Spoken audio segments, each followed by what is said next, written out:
seagulls follow trawler. It's because they think sardines will be thrown into the sea. Thank you very much. Talking nonsense. So I thought, no, enough's enough. Why should I put up with that? Talking nonsense. So I thought, no, enough's enough. Why should I put up with that? Don't back down, double down.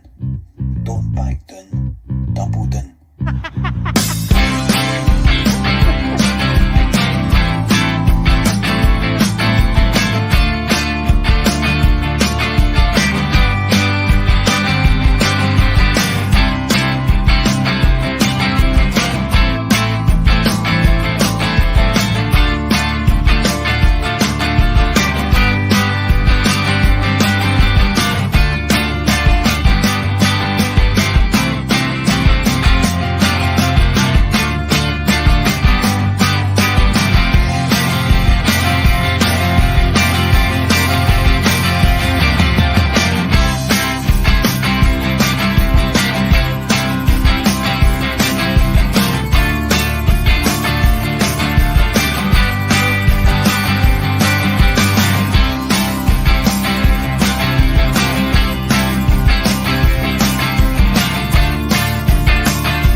Yes, here we go. The Bhoycie bus revs back up, rolls back in, whatever you want to call it. It's here again. It's the T.N.F. 9:30, which means we are joined, as always, by David Logue. David, how the devil are you, mate? I'm doing good. Thanks for having me on again. So it was always a good laugh on a Thursday night. Thursday night forum. Here we go, eh? Here we go. It, mate. Love it. And the thing is, with Thursday night forum, it's the night, and I say it every week, we hand you bastards the keys. And basically, tonight, you get to drive us wherever you want. The conversation will be driven by you guys in the comments. We are just merely here to chew the fat over them all. And it's a format that's worked pretty well. There's 41 live already. Not bad going in. Literally, Celtic could not be having slower news weeks than what they are. Is that a good thing? Is that a bad thing? Is it a maybe in the middle thing? Who knows? We'll maybe even talk about that if we're on things to go on about. But what I will say is we have another new member. Already the opening credits are playing, and Scott Howe decides he wants to be a Bhoycie Bus YouTube member. A big thank you to you, buddy. I think that takes us up to about 40 members or something like that, which is honestly mind-blowing to me. It keeps the bus on the road. It keeps us self-sufficient, which is what we want to be, and keeps me a wee bit motivated to drink cans of red soup on a Thursday and, you know, drive the bus wherever you want most nights every week. I think we're still on average about 5 shows a week. So we're doing no bad, David Logue. But Celtic people want to talk about, and that's absolutely fine too. Just quickly before we get into that, if you've not subscribed yet, it's absolutely free of charge. We are loving life. It'll always be free content on the bus. The membership is purely an optional thing to help out the channel. I've got no airs or graces about it, and it's not going to end up in a VIP situation where, oh, you only get to see this content if you're a member. No. We don't do that. And speaking of live free content on the Bhoycie bus, as always, we will be not backing down, but doubling down next tomorrow with Dell from the Celtic Supporters Podcast. Might talk a wee bit about Nebworth as well, because he was there last week watching the King Liam Gallagher. That would have been good. We've also then on Sunday got a Sunday Celtic Blether with Regan Stevenson, which is a show going from strength to strength right now, David. And he is joined this week by Danielle, making her second appearance on the Bhoycie bus. I'm sure she's in the comments. Good evening to you. And of course, there's actually going to be a third guest this time. I'm saying, of course, it's actually more of a surprise because he's usually only got one guest. But Mark Kearney has volunteered to come back on. He messaged me saying, I'm up for coming on the bus again on Sunday. I thought him and Regan were a good duo, so why not make it a trio this Sunday? Fair play to Mark. Definitely, man. Aye, fair Definitely. play to him. Mark was class. He was class on Sunday. He was Aye. class on Monday. What a contributor, if that's what you want to call him. But I could listen to him talk all day, man. He's full of great opinions. He articulates his opinions amazingly, and you can't, even if you maybe didn't agree with his opinion at the start, he doesn't. He can make you start to doubt your own one. He does. He's really good that way. I really enjoyed listening to him on my drive through the Cooper the other day, and then watching him on the telly on my lunch break the other day as well. That's brilliant, man. That is brilliant. He's done a very good job so far. So it's good that he's got that enthusiasm as well. And aye, so the Sunday Celtic weather. I know there's not been a Sunday sesh for a couple of weeks, guys. It will be back. Don't worry. We're just having a few weeks off of the 5 or 6 man madness that was the Sunday sesh towards the end of last season. It will return in earnest for pre-season, I would imagine. It'll be great to get guys like the Punked Up Warlord, Big Liam. He is a legend. Liam Collo. You've got Scott Cameron wanting to get back on as well. And I know he's loved being on the Sunday sesh. You'll think all the folk that we've had on, it's been mental. Connor Carr, Connor McCann. I think who else has been on it? Phil's been on millions. Terry Robb's the face of it. So many to mention, man. Legends on the bus. We even had Ian at Green and White. He was on last week. I thought he was brilliant. So he's going to be getting involved with the Sunday session as well going forward. Oh, it's just too much fun. But let's get to it then. Because we will be discussing all things Celtic in a slow Celtic week it may have been, but I'm sure the viewers have some talking points up their sleeve. We might get the engine revved up with a talking point or two of our own, David. But if anyone does have anything they want to ask, Kevin Floteen is asking when is the quiz challenge. The crossover is on the 18th of June, Saturday night, us against the Endless Celts, and a question of sport sort of vibe. Jonathan Boyce is hosting, which should be good fun. And then we play the away leg. Aye, we play the away leg against them on the Thursday. Stubbsy's horse is missing Love Island for this, which, well, I think that is a good thing, to be honest with you. Teresa Lyle photo comes in. Brilliant to have you on the bus. Now, a lot of ITK accounts, I think Mark Kearney, we were just talking about there, had sort of spotted it. I'd noticed it as well. A lot of people were getting a wee bit excited because they'd heard around the campfire, David, there was going to be a Celtic announcement on Friday. Many people joined 2 and 2 and got Jota and Cameron Carter-Vickers. Instead, it looks like it's going to be the release of the away kit. Will we be seeing Greg Taylor and Callum McGregor and, you know, the James Forrest, all with terrible tans like mine, or, you know, modelling the new kit? Or is this going to be the big reveal, the sexy new shirt with sexy Jota in it and, you know, rugged Cameron Carter-Vickers, will say, with the shirt probably untucked in and that. Do you think they could be going for a double whammy? Because don't forget, David Logue, the transfer window reopens tomorrow as well. Oh, is it tomorrow it opens? Is it? I didn't know that. Well, I was going to say nah, I don't think so. But you know, I was going to say no, I don't think they're gonna waste an announcement on the new Celtic shirt. I don't think they'll want to do that together. I think they would maybe want to keep the announcement separate. You know, I wouldn't want to take away any excitement away from the big signing and sharing it with the new shirt. Like, I'd like to see that separately. I mean, it would. You could argue it would be a good publicity stunt to do, but I don't think we'll see that. I think we'll just see the shirt revealed early doors, and then we might if they have an announcement for a player, I think they'll keep it for later on in the evening. I think that is interesting. I've got a different take. You think so? Because my point, the way I see it is, obviously they want to get the shirt reveal early, nice and early in the morning to get the pre-sale orders in, right?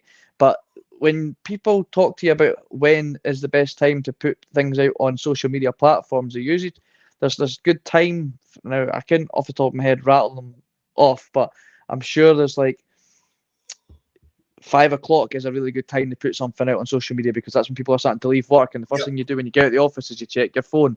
You know, like so for that as an example, I think that maybe want to get more traction for the sales in the morning, get the pre-sales sorted for the new kit coming out, and then when everybody's on their phone at 5 o'clock after a hard day work on a Friday, or they get finished early on a Friday into the boozer, that's when Jota or Carter Vickers or whoever is sounding. I think that's what they might do, because it's all about the clicks. It's all about the social media is such a big part of it now. That's my take on it, but you've got a different take, so lay it on me.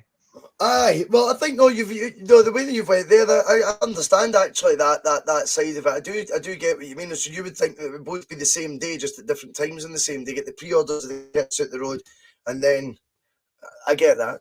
I do get that. I take that actually on both. I think that makes sense. I would say though, impact-wise, as a visual, if the first person you've ever seen wearing the Celtic kit is the guy you were desperate to sign, that's making it rock, i.e. Jota, slightly more than Cameron Carter-Vickers, in my opinion, in terms of the, I don't know, the aesthetics. But I think the impact that would have visually of seeing those two in that kit as the first time you've ever seen anyone.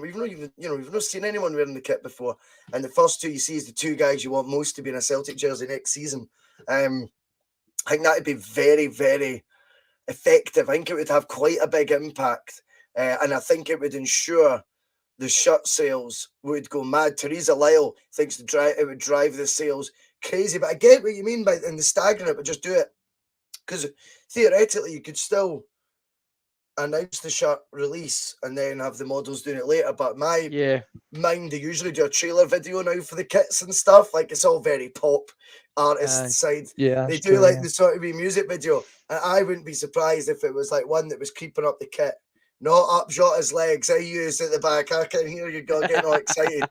But I think that if you're doing the camera and it's like a big reveal and it's him smiling, he went to the camera in the new kit, I think that would be very, very good business by Celtic. I think it would be box office to do that. I love saying box office. I say it almost every show. It'd be box office. Pay-per-view.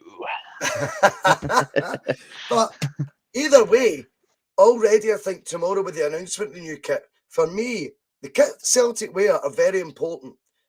Growing up, I think the retro remakes have had such a crazy renaissance of late, which tells you the impact kits can have. Now, the one issue I've got with Celtic shirts and every club shirts now is that they constantly have to release 3 a season.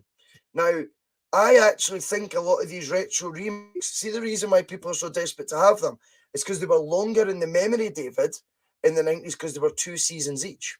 So they've became more iconic and more synonymous with certain players, I think, than what kits do now. I suppose you would say there's a few examples where you can picture a kit right now and picture a player in it, and fair enough, great memories, like the treble season kit, stuff like that. I get all that. Not the treble, the first treble season under Rodgers, I was picturing in my head. There you go, see, I've got it wrong. Still doesn't work. I would like, though, to think that this kit from Adidas will do very well, because they've mixed it. They've went with a retro style of Celtic shirt that was done in the early 90s before, but I also think it's the smartest looking kit that we've seen from the photos that Adidas have done. I've not been over impressed. What's that? It's a fucking zoo in here, mate. That is my cat Floki making an appearance. He's not letting French Eddie get all the attention. Sorry. That was amazing. See, the weirdest thing, I can see them jumping up. He's a steaky wee bastard. Oh. Mate, I've got a black cat in the house. And see, for 2 seconds I thought it was my cat, and I was like, aye, the new kit's looking pretty cool, I think, anyway. For me, double whammy, I think someone said in the comments, I would go all out. I would double down and have Jota releasing it. But how important are the Celtic kits in terms of having a strong season in the looks of the kits? I think we'll have this black one, David. We'll hopefully have a smarter home, and I think the first 2 home ones have been very much of a muchness. I think the gold trim was changed to a wee bit of black. I think the away kit, that's encouraging signs, isn't it? Yeah, the away kits. I really like the away kit. I think it's proper. Like you're saying about the retro kits was popular. Is that been more Adidas? That I know they do a lot of the retro stuff. Is Nike and all that? Are they doing it for their clubs as well? Are they going doing the retro look? Because Adidas Yes, obviously are they Nike and all that doing it as well? Yeah, I think a just wee obviously. bit more because there was an example. Go on. Sorry, I can't I think of just, it now. I just, I really like it. My point is, I really like it. I quite like that's what Adidas are going for. I would like, because they're kind of going for a retro look. I'd really like it if they went to the original Adidas logo too, just a wee throwback on their end too. I think that would just be a cool wee added extra. But yeah, like the kits back in the day when they said they were two seasons and they were synonymous with certain players and certain Mm-hmm. like title wins and stuff. You're right. It has lost its touch a bit. Like I bought the last shirt, hoping like this will I need to get this shirt, especially if we're going to win the 10. Need to have the 10 shirt. It's not looked at since, and I didn't, and I didn't bother getting this season's or last season now home shirt just because, like you said, it was so like they were pretty much identical. Just one was a little bit more tainted with a little bit more disappointment. But yeah, I said to my pal the day when they started to, because there's always been that, is that really going to be the kit? Now that's definitely going to be the kit. I text my pal right away and I was like, I'm definitely buying that. It's such a cool shirt. And when they get it right, they get it right. They've had some proper misses Yeah. lately, like the silver and the pink one wasn't, I don't know what they were thinking with that. That was New Balance, so wasn't it? They just, sometimes it's because you said they've been bringing out 3 shirts a season. It's almost like they're just kind of pulling ones out their arse without really, well, what can we do with this one? I think they've really put a lot of thought into this one. Yes, it's clearly a carbon copy of an older kit, but like they've thought about it and went, right, what's really going to hit the Celtic fans well? What's visually going to be a really nice shirt that's going to obviously drive sales and also going to really, as cheesy as it sounds, will create memories. Yeah. It's a shirt that you can So important, mate. create a memory, but it's important. I know it Of sounds course it daft, is. but it's really it's especially like a club like Celtic. We're always creating memories, and you don't Mm-hmm. want memories to be almost hazy because shirts are almost identical to each other every season. Yeah. So to And get to one a that's really penny. striking, yeah, one something striking that goes, that's the season that Kyogo Furuhashi won as the League Cup. It's just you want something like that, something you can remember. So I think that they've hit it. They've hit it nail on the head with that one. I'm still not sure about the all black on the back, but also I get why they've done that. Obviously, if we're playing Champions League football next season, it's probably better for the So we for the nod to that, numbers. isn't it? So we Yeah, nod to that, I think. I think it's quite refreshing as well that Adidas are not giving us template kits. I don't like template kits, and I think sometimes that you look across the leagues in England awash with Adidas clubs made by Adidas, and you see kits, you go, well, that's kind of the same as that, just in different colours. I think internationally, home nations have had very similar kits at times, David, if I'm honest. But I very much like the look of it, and hopefully it will be Jota and Cameron Carter-Vickers wearing it. As I've said before, and I'll say again for anyone who's missed maybe the bus when I've said this before, wouldn't it be great if the other kits, so there's going to be obviously the hoops, this black one, and the other one, we revert back to a yellow with green trim, but just make it a wee bit more like the Australia top, and I think you've got a winner there globally. With the amount of Ange Postecoglou fans on the other side of the world, he is a god over there. Do you know what I mean? I think those would get snapped up, and obviously you would be wearing them in the matches in the Sydney Cup. The one that there was another team in that pulled out. Now, I don't know if I'm freezing at mine, by the way, so I do apologise if I'm cutting out. But aye, with regards to last night, speaking of international football, we'll go on to another point because I know Scott Cameron was keen to talk about this. Your lookalike, the big man, first start for Scotland, first goal. He does all right going forward, Al Ralston, doesn't he? He knows where the back of the net is. 9 assists last season, now taking it into the international frame, and good on him. But what a success story, and what a turnaround by this guy. Capped off with a league title, and then just, the cherry on top, getting his international debut goal on his first ever start for his country. He must be right now pinching himself, David, as to how this has all came about. He had that boy on toast last night, mate. Like every time he got on one-on-one with that defender, he had him on toast. He just left him in his dust. Some of it, I was thinking, am I actually watching Anthony Ralston here? Even knowing how well he's done this season, it was like he just went up another level. Whether it was to do with the level of opposition, I don't know. But I mean, they gave Ireland a good game when we lost to Ukraine, so there are no mugs. No. And I think it all comes down to obviously his hard work and training and everything that's got him to where he is. But like what Ange Postecoglou's done with him to give him the confidence to go and like be so confident on attacking wise. Yep. I mean, everyone has been banging about like how Nathan Patterson's should be starting for at right back because he's such a good threat going forward. And he is. But Anthony Ralston's definitely given Steve Clarke a massive headache now. I'm so pleased with him, man. I was buzzing to see that he'd got a start. I thought it was criminal that he didn't even make it on the bench against Ukraine. I'll go as far as saying I don't want to. That's my back. Obviously, Kieran Tierney's out injured, right? So obviously, if Kieran Tierney's in, he's a guaranteed start alongside Andy Robertson. But that's my. I don't want to see Grant Hanley or Liam Cooper or Scott McTominay anywhere near that back line for Scotland ever again. Like I was absolutely criminal that we're playing two centre backs that could, between them conceded nearly 100 goals. One gets relegated, one's hanging on by the skin of his teeth. You've got a centre back, you've got a central defensive midfield player that's been garbage playing at centre back out of position, and you're throwing in a young lad at right back who's a natural left back. All because he plays in Italy, a 12th position team, Italy. Like, cool. Don't get me wrong, I think he's obviously done a great job. He's not getting touted to go to AC Milan because he's shite. But that was a massive game, that Ukraine game. And I'd have much rather seen an in-form, championship winning, best right back in the country starting at right back. And look what happened. Now, yes, you could argue the calibre of opposition isn't as good as Ukraine, but we played against the Ukraine side and they kicked the ball for it since December.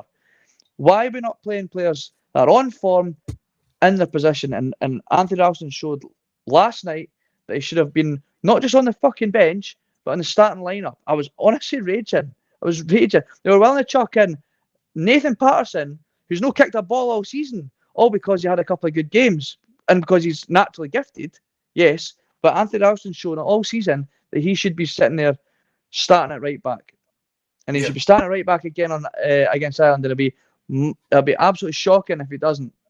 Yeah. Sorry, I went on a wee bit of a rant there, but it's been bugging me since the Ukraine game. That right, Floki? It's absolutely been bugging me since the Ukraine game that was our back line. When we've got players on the bench that's just won a one player that wasn't even on the bench that wins a league. You've got another one that's just got promoted, and you've got another one that's just won a championship in Belgium. But we'd rather play two centre backs that can't even kick a ball between them, getting relegated and hanging on with the skin of their teeth because they play in the Premier League. Fucking dinosaur tactics. I was furious. Anywho. I get what you mean, though. I get what you mean. I think sometimes you can be blinded by the leagues the guys are playing in, and that seems to mask over their feelings or what they've achieved at international level. I mean, I think that Liam Cooper example, you're looking at him and go, when's he ever looked good in a Scotland jersey? He's not. I did think Grant Hanley looked pretty good at the Euros, but then again, he's Grant Hanley, do you know what I mean? I do think, though, that Ralston's impact has been incredible for both club and country. That tail behind you is killing me.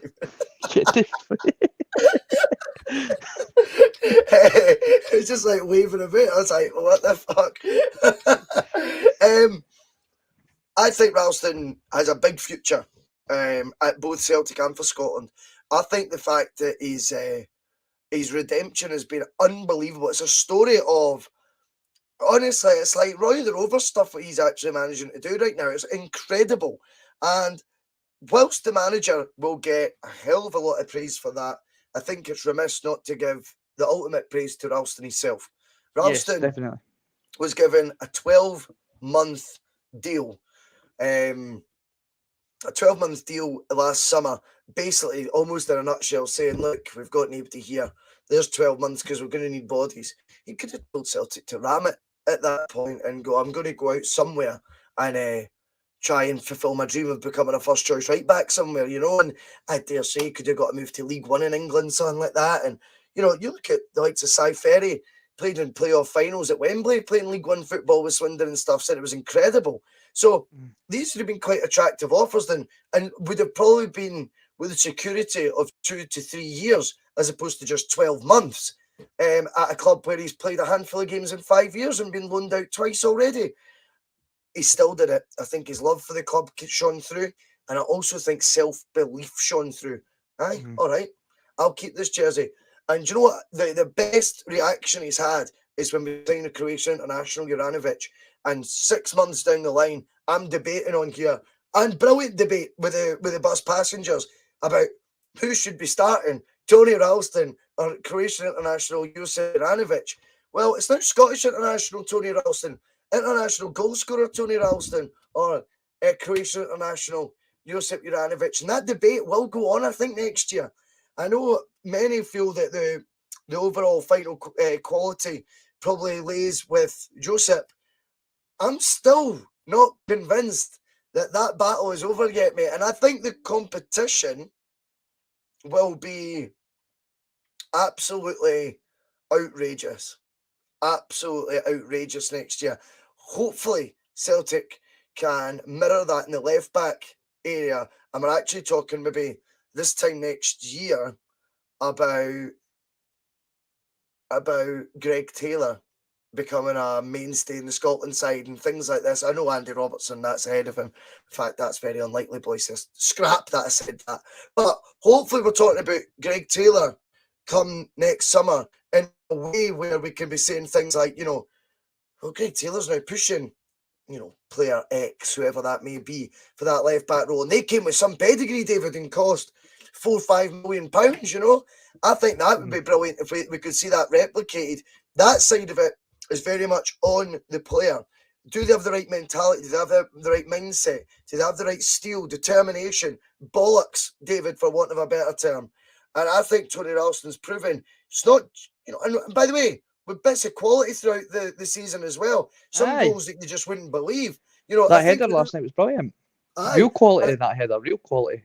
Dave, that wasn't an accident. That wasn't by accident that he floated. He knew what he was doing. He could have just nodded it on to Che Adams for a tap, and if he didn't feel he had the ability or the confidence to do it, but he showed he was more than happy. He knew exactly what he was doing, and I think that goes down to a lot of the attacking style of football that he's been allowed to have. I mean, the way he was getting away for that, the left back was ridiculous at times. It was like watching a winger, and I think just playing this free flowing, fast paced attacking football was giving him and he's had a lot of the ball. It's, you know, he gets a lot of the ball at Celtic, so he's felt really comfortable. Sorry, I interrupted you.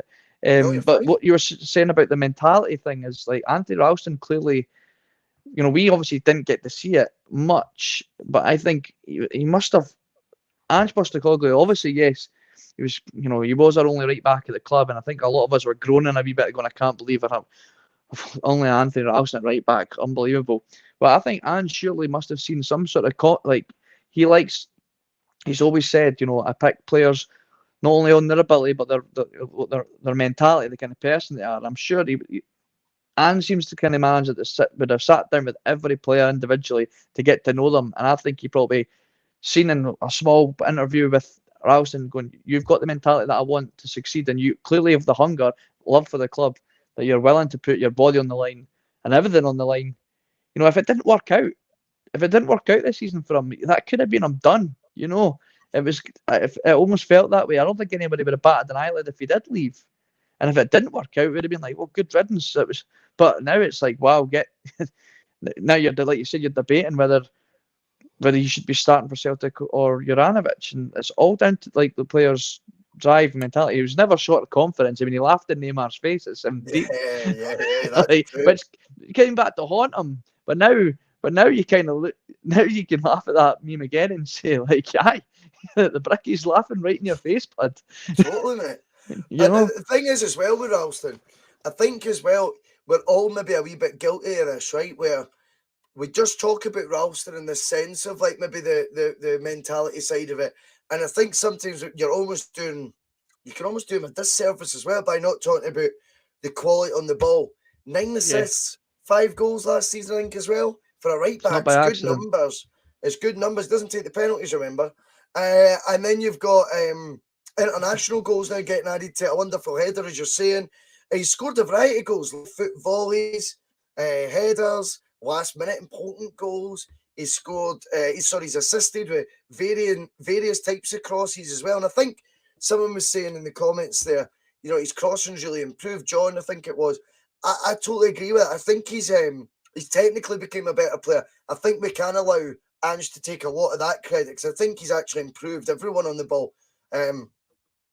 Which again was funny because I think one of the reasons a lot of the players will look better on the ball is confidence as well, which is a mental thing. You know, it's a total. It's hard when you're trying to explain it because they go hand in hand. They're synonymous with each other. If a player's confident, they'll try things they wouldn't have tried 6 months ago when the confidence was shot. But a brilliant story with Tony Ralston. Put it back to the viewers, the passengers. 99 of them tonight, which is absolutely outrageous. If you've not hit the like button, please do, or hit subscribe. Scott Howe, I don't know who he's talking to about Oasis and Noel Gallagher in the comments, but keep it going. I'm kind of reading them, mate. He seems to be having a whale of a time. But has anyone got anything else they would like to talk about tonight? I did see a comment about one of the players who've been linked with Fanny, he's called. I don't know anything about him. I don't think it's a bit of a moot point for me to be discussing. I don't know enough about him. And I think, go on. I seen something today, and it was, and I didn't see anything. I didn't see it being discussed anywhere, and I don't know if it was just total nonsense. But am I hearing it, or am I reading right that David Turnbull's been linked to West Ham? That's a great talking point. Yes, I seen that today. I'm not making that up. I read that today. No, there was a rumour, and I'll come back to you on this because I want your thoughts on the potential of this. So there was a rumour today, and again, this is not ITK information. I'll leave that to other people. That's just Twitter chat. Because I can guarantee though, Mr. Dembele's not going to Turkey, David. But what I will say about what I will say, sworn he was going to Turkey. I was fucking told he was going to Turkey, man.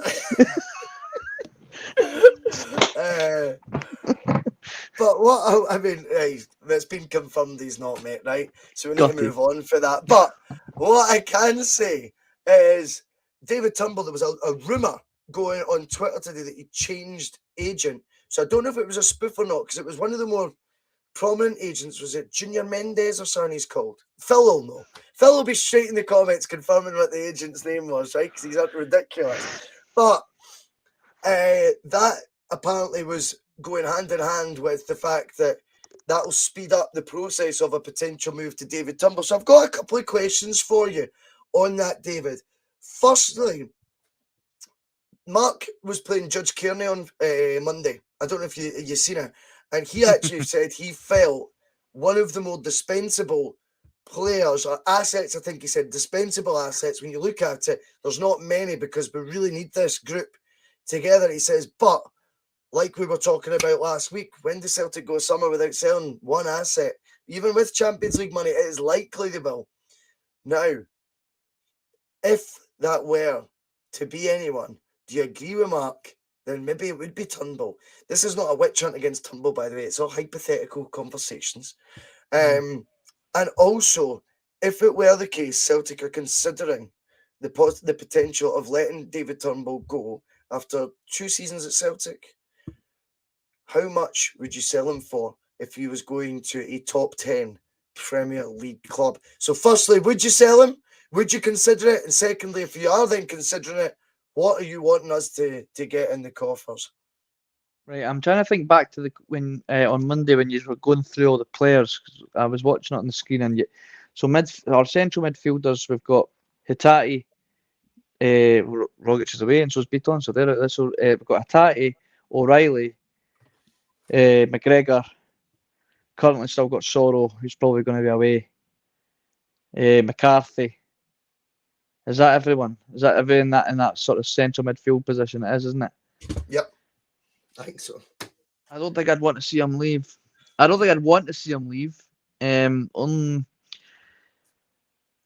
a position that it's such a difficult one because he was so important at the beginning of the season, and Ange put a lot of trust into Turnbull, and then quickly when he got injured, I almost forgot about him, which is mental. And then he started to come back in my thoughts again when we started to see Hitati drop off quite a lot, and said we could really do with a bit more someone that's a bit more experienced in our league to get us over the line. So it was such a hard question. I wouldn't be overly disappointed if he left though. Like I wouldn't be absolutely. Okay. I wouldn't be furious if he left. Let's flip it, right? Because we'll go more direct to get to this. We'll have a wee bit of fun.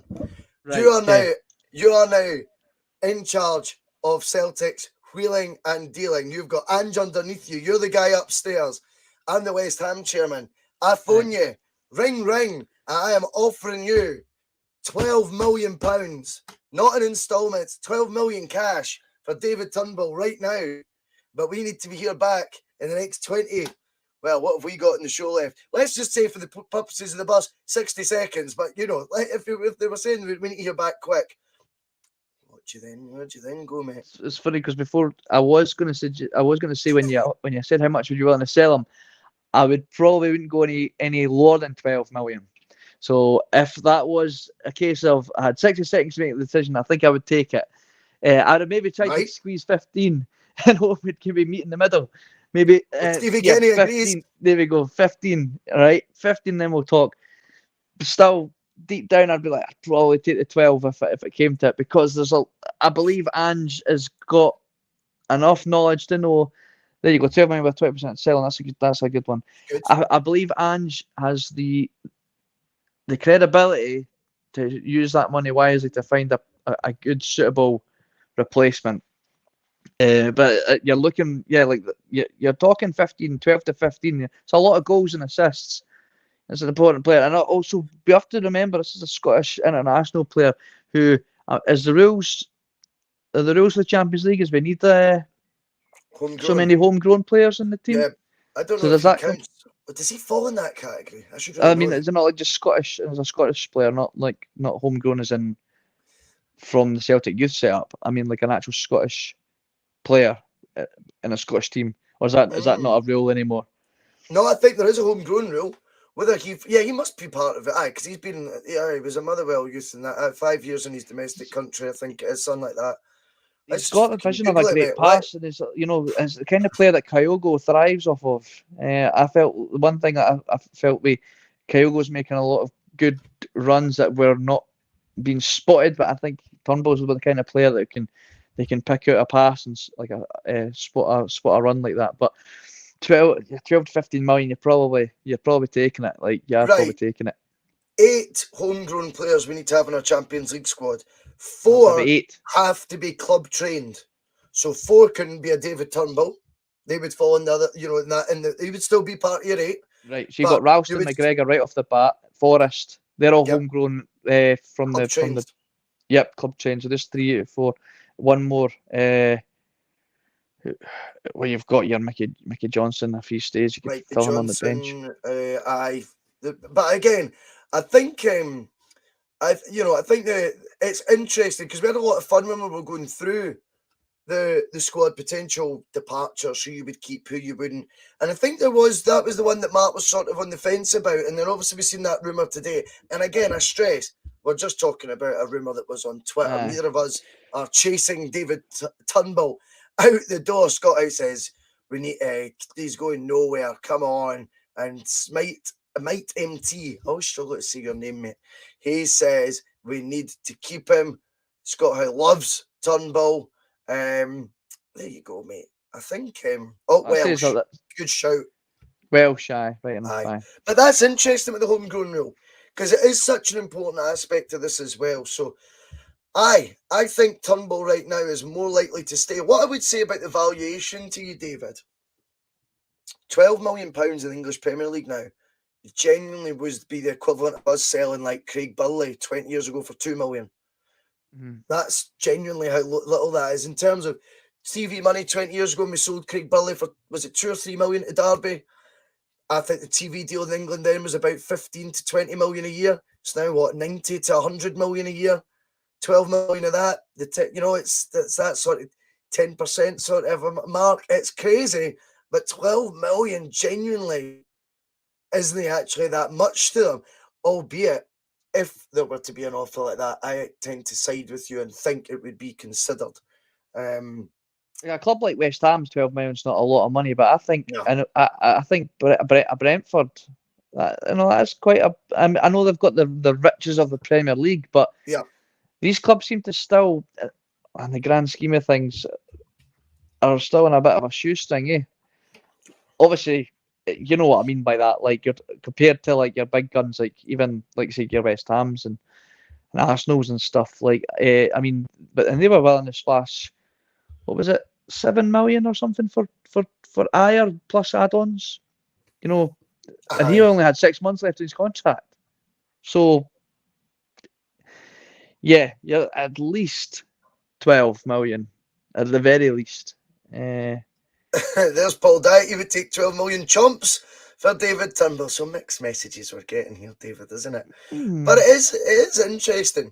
And I think the valuation Celtic put on players has to get real and has to get more big time going forward.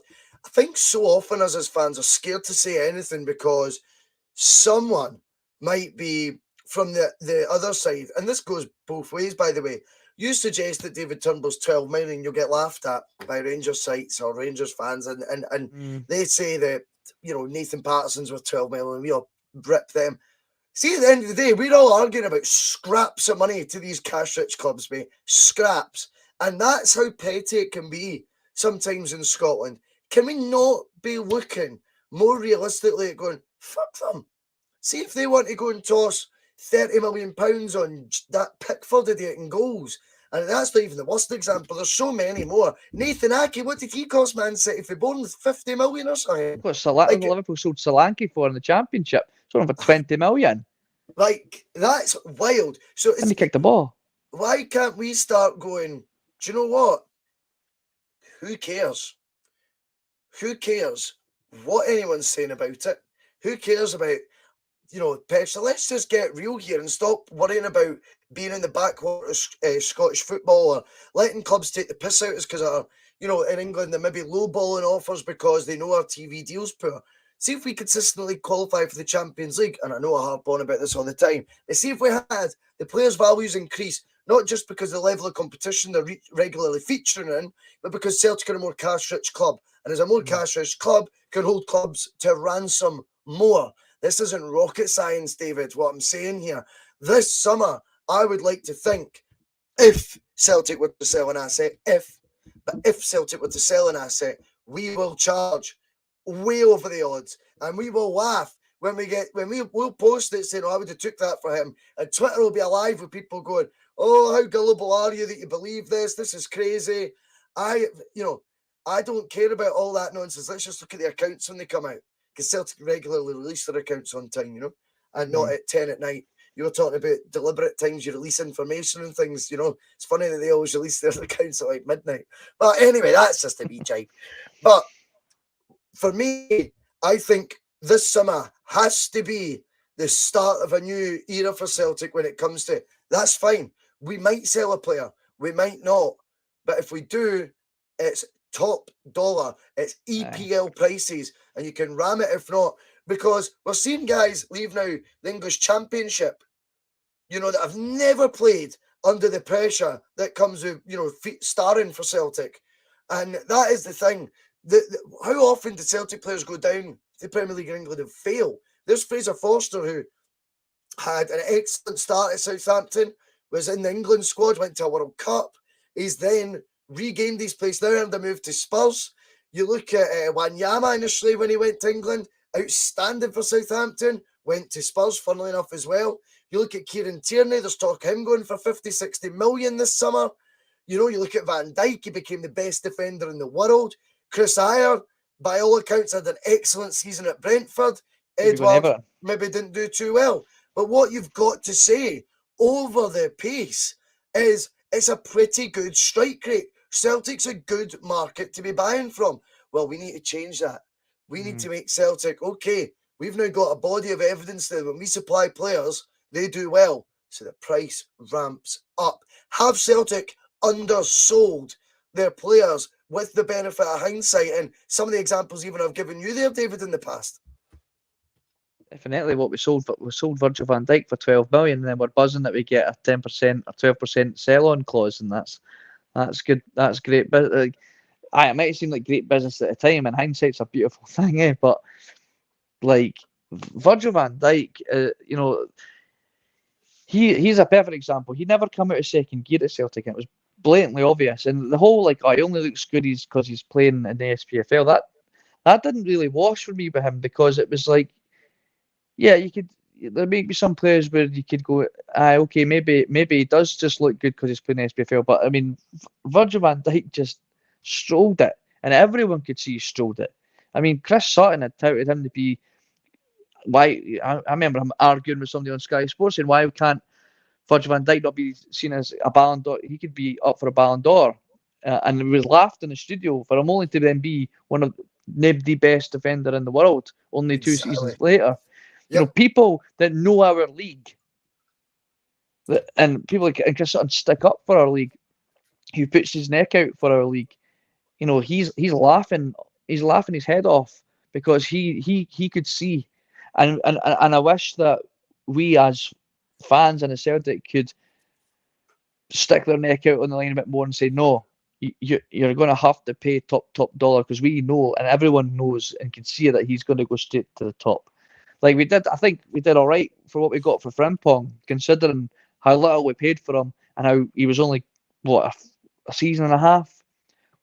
If he had stayed the next couple of seasons, could arguably maybe sold him, you know, if we sold him for that price like that he sold for, which was it 12 million or something, 15 million for him, we might have been scoffing and going, oh, really? Is that all we got for him? Well, exactly. You know, it's the whole, like you see, the track record speaks for itself. Like Wanyama, Fraser Foster, Virgil van Dijk. You can't just look at that and think it's a fluke. That's not luck. It's not a flash in the pan. So yes, Celtic have to start going, no, we have a good track record here. If you want to buy our best player, whoever that may be, at the time that somebody comes in, we have the confidence that he's going to go here. You're probably most likely going to sell him. You know, Celtic are that confident that he's going to move on to a bigger club. We're adamant about a sell-on fee. So if we're that adamant that he's going to be that good that we should get a sell-on fee, then just put the price up. No. We know that you're going to sell him and make a profit in the future. So how about you just...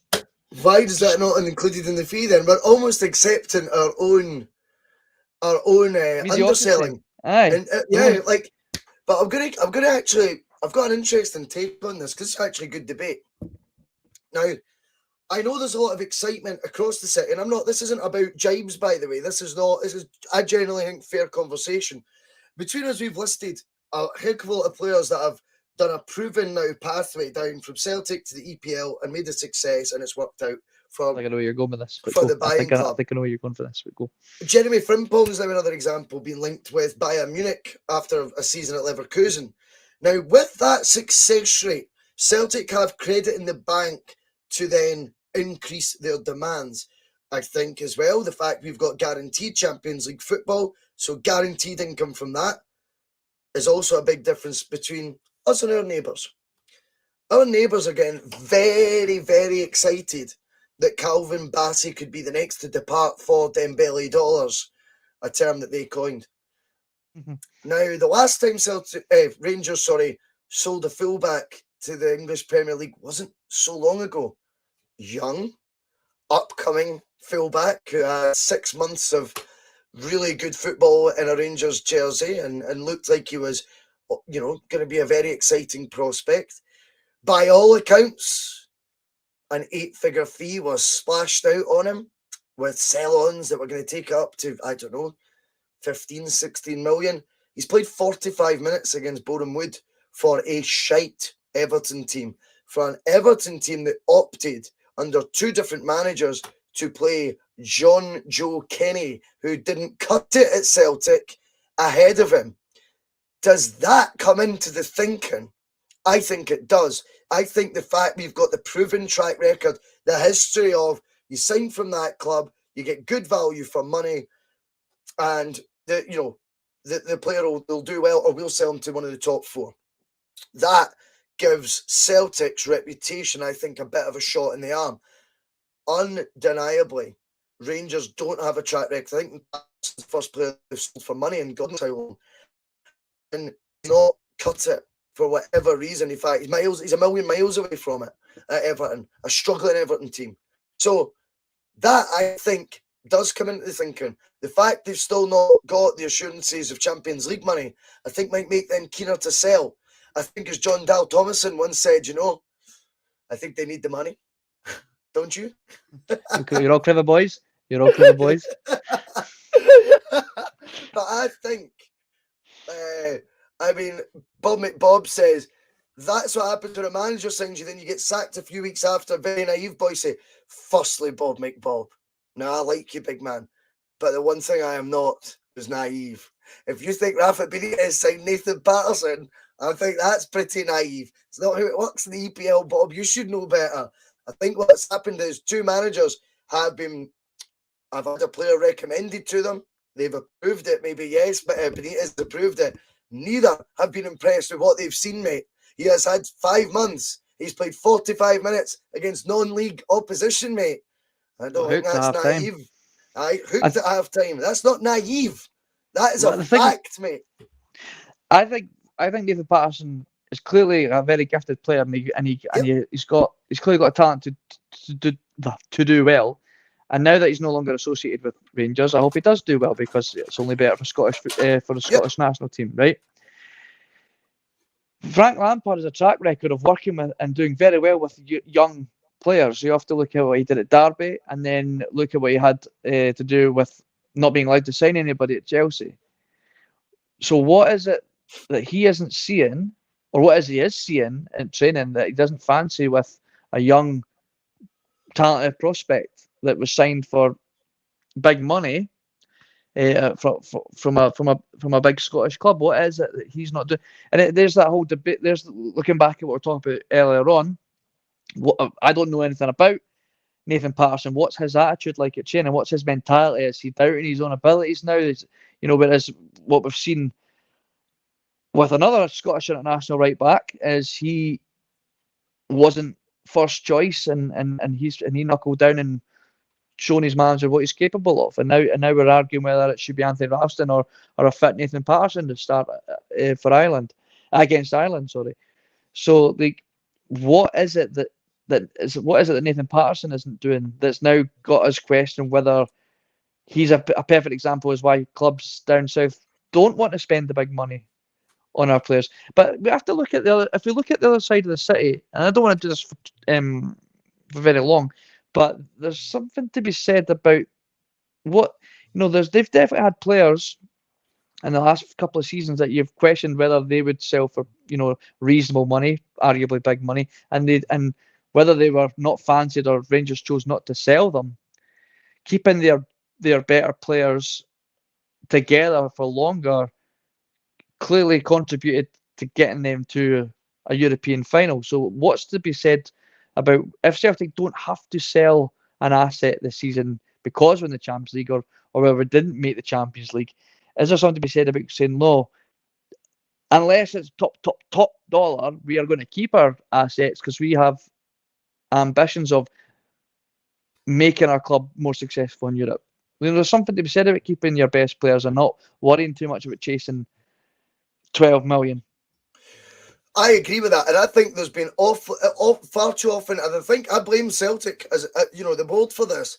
I think the fans got a wee bit obsessed with accounts and all that as well. Now, We shouldn't have to worry about that. no, and the reason a business runs at the club is to support the football team. The football team is not there to support the business. This is what folk they don't understand that. The whole reason we're a PLC and all of that, we've got shareholders and all of that, isn't to make them bonuses. They're to be paid handsomely to get the best possible product on the park.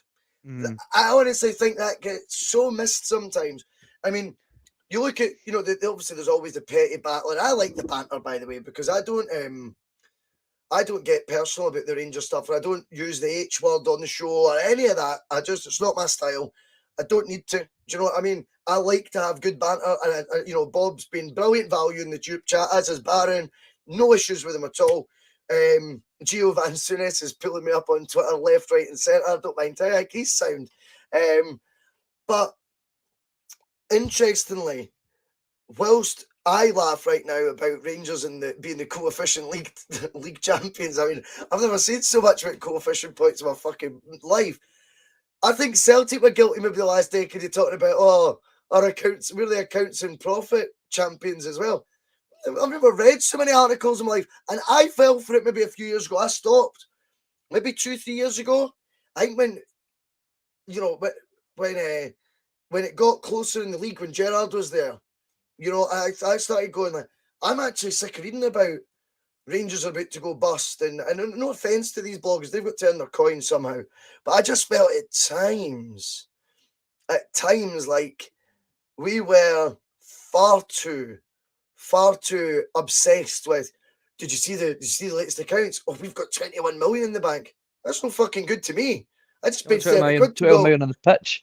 I would spend 30 quid last Saturday to go see Celtic, and they got fucking drew 0-0 sign, and you were crying out for a creative midfielder there sign. I think it's very important that we don't keep patting ourselves on the back too much for that. I think you're right as well. Don't sell because that's the done thing.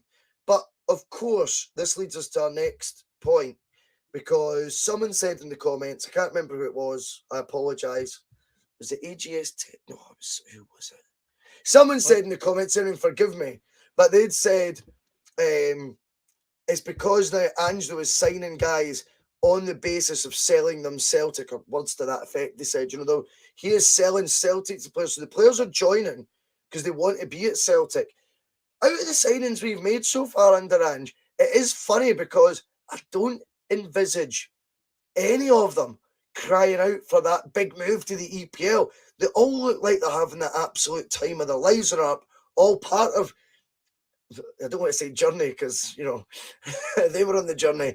But like, they all feel like, I think they're part of something and trying to achieve something together as a unit.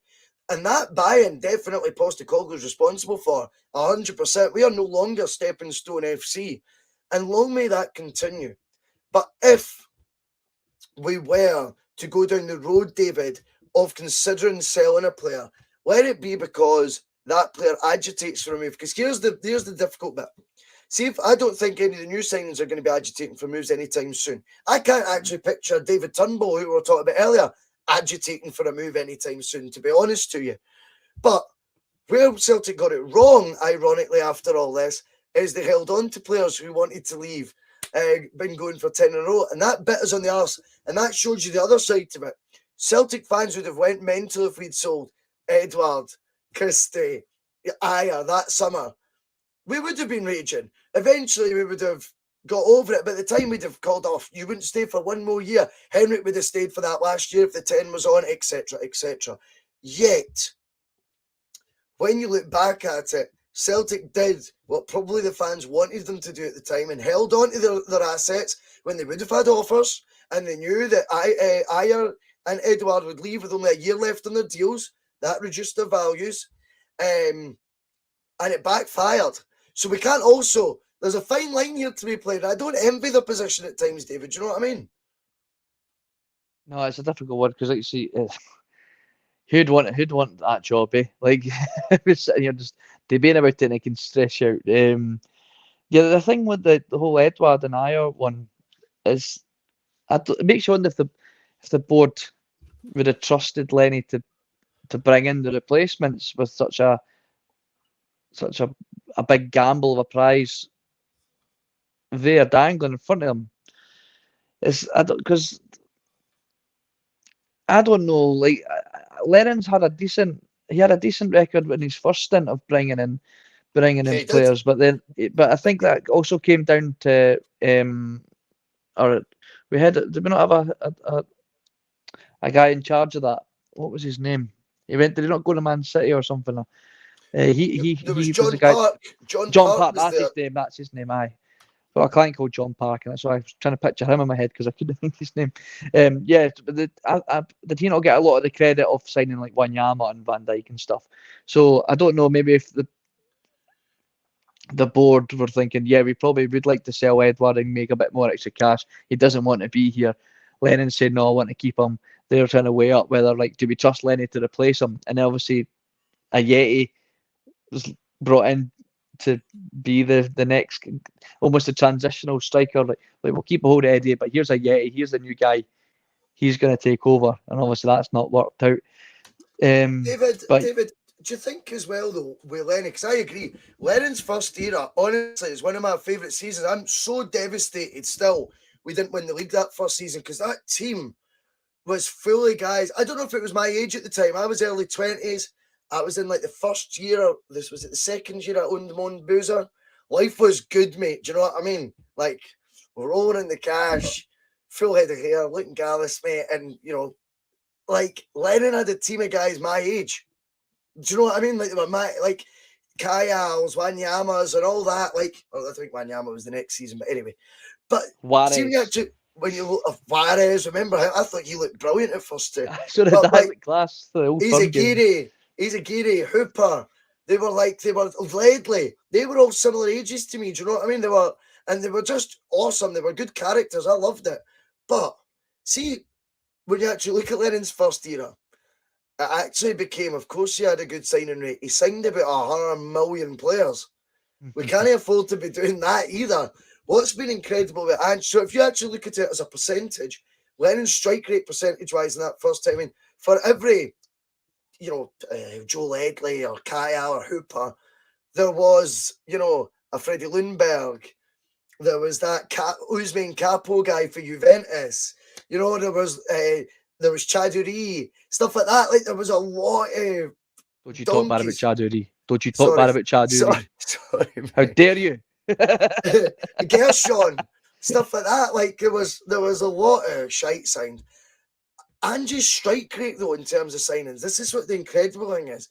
The percentage basis is so high, eh? Yeah, Ange's just made you completely just go, mate. You just sign whoever you want. If you're going to sign Mary down the road for me because you think she could fit in your system, I'm all for it. Eh? That's just the way he makes you feel. Anybody that Ange identifies that comes in, I've got no issues with, like, whatsoever.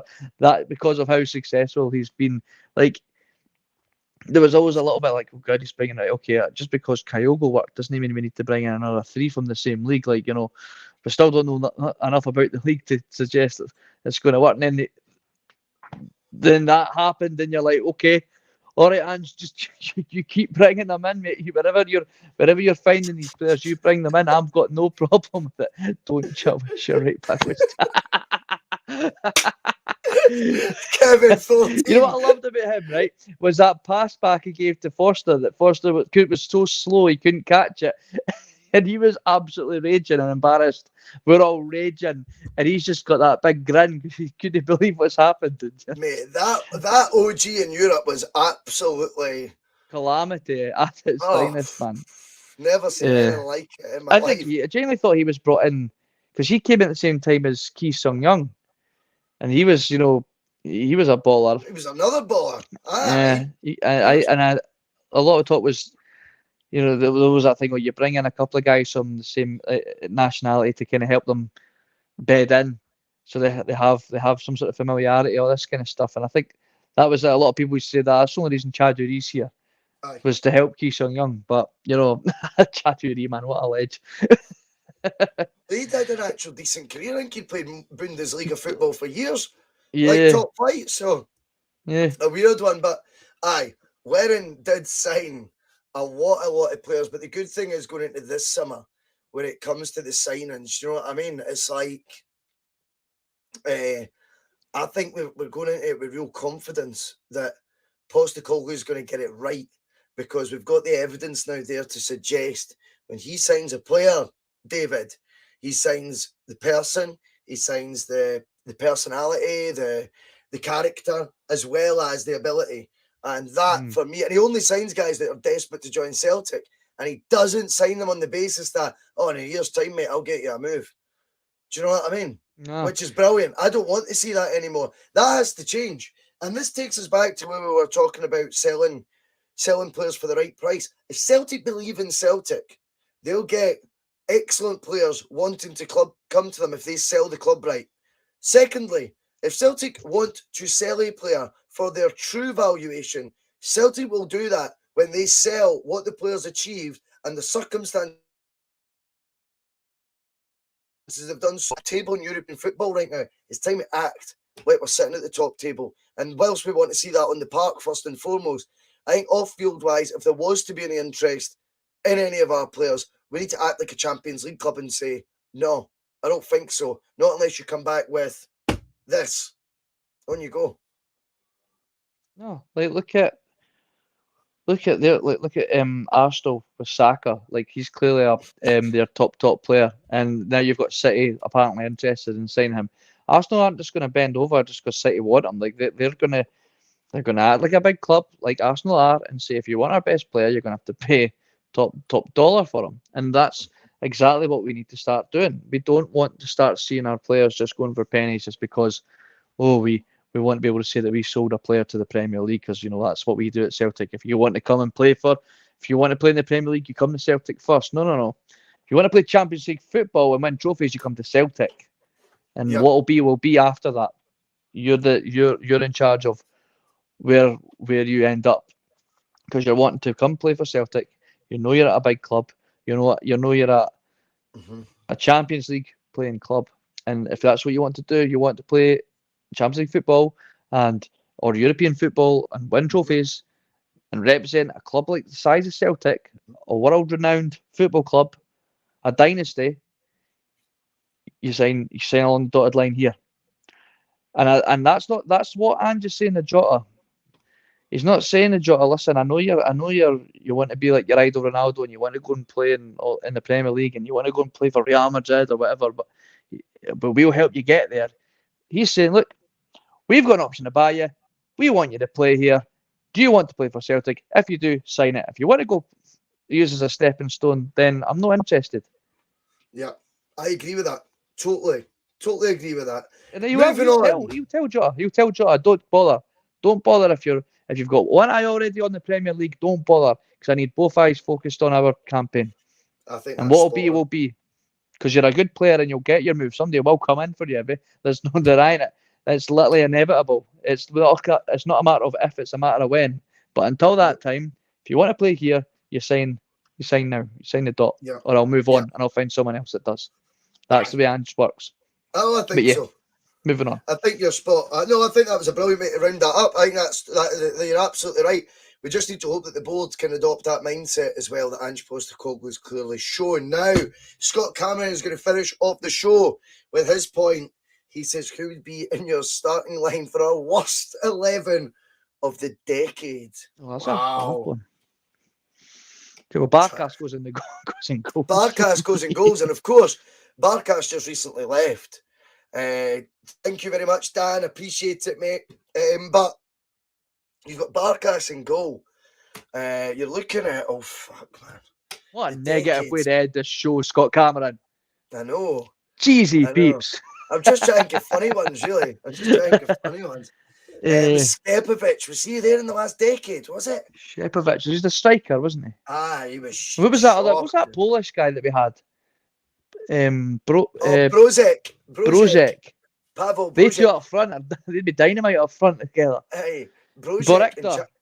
See Brožek in Championship Manager. right? He was like 18 in that Championship Manager game I played. Mate, I swear he is an absolute world of a player.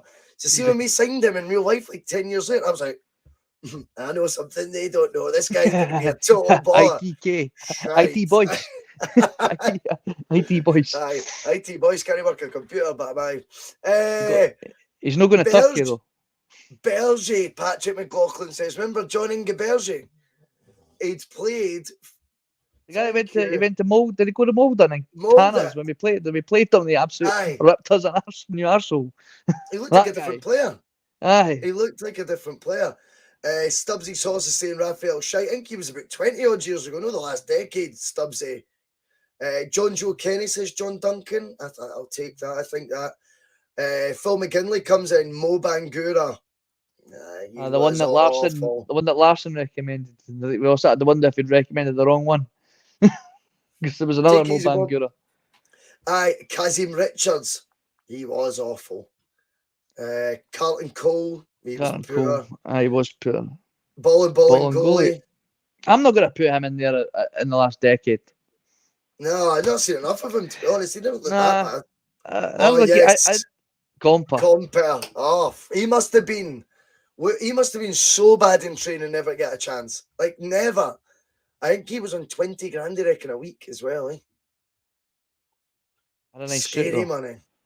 And Mido Baldi scored a couple of worldies for Celtic. I was desperate for him to do well, by the way. I was desperate for him to do well. I don't know why, but I was just really, really wanted him to do well.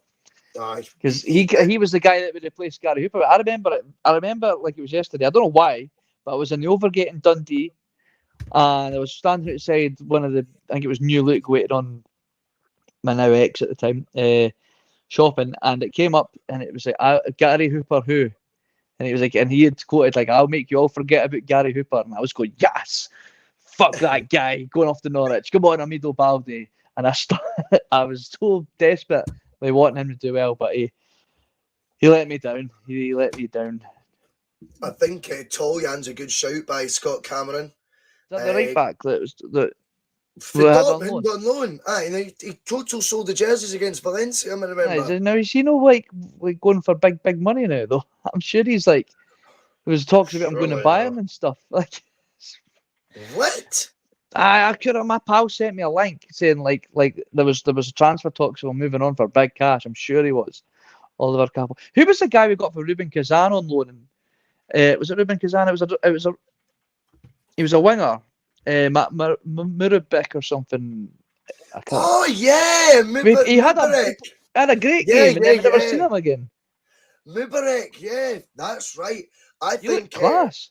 I think it would also fall in the category. I think would be Edson Brathwaite, the left back. Remember the guy signed on loan by Tony Mowbray, I think, and then Lennon took over. He ended up at the World Cup final, Holland, and I just don't know how.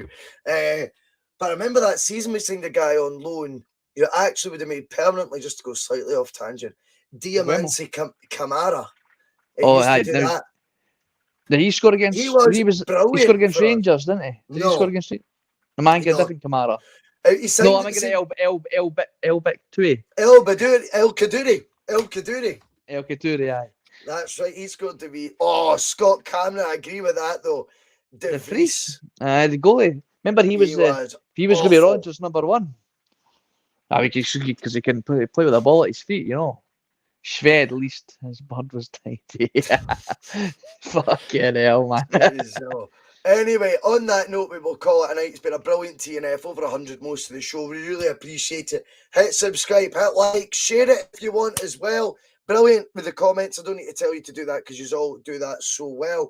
Remember, if you want to become a member on the bus, there is an option to. Scott Howe did tonight, my main man. He's been having an Oasis party as well whilst listening to the Bhoycie bus. David Logue, a big thank you to you. We will be back tomorrow with Del Boy. We won't be backing down. We'll be doubling down.